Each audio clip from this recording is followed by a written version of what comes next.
আসসালামু আলাইকুম গাইস, আপনারা সবাই কেমন আছেন? আল্লাহর রহমতে আমিও ভালো আছি।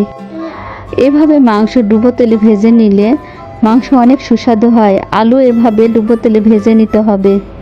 তেলে পেঁয়াজ কুচি ভেজে বাদামি কালার হলে তার মধ্যে অন্যান্য মশলা দিয়ে ভালো করে মশলা কষিয়ে নিতে হবে। হলুদ গুঁড়া 1 চামচ,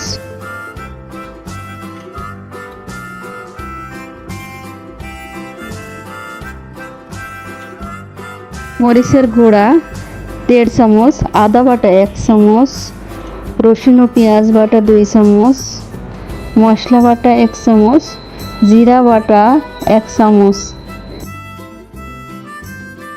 গরম মশলা ও তেজপাতা দিয়ে এবার ভালোভাবে মশলা কষিয়ে নিতে হবে।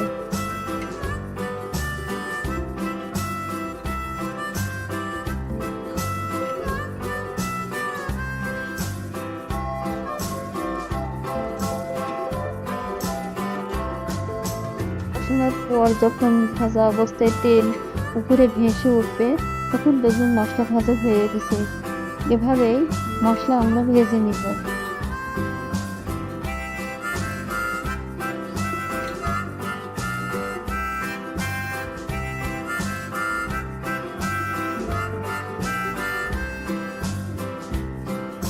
তার উপরে রসুনের কোয়া দিয়ে একটু আবার ভালোভাবে নেড়ে চেড়ে তার মধ্যে ভাজা মাংস ও ভাজা আলু ঢেলে দেব। দিয়ে একটু হালকা কষাতে হবে, অত বেশি কষানো লাগবে না, যেহেতু মাংস ভাজা আছে, আলু ভাজা আছে, এই জন্য বেশি কষানো লাগবে না। হালকা একটু কষিয়ে পানি ঢেলে দিতে হবে।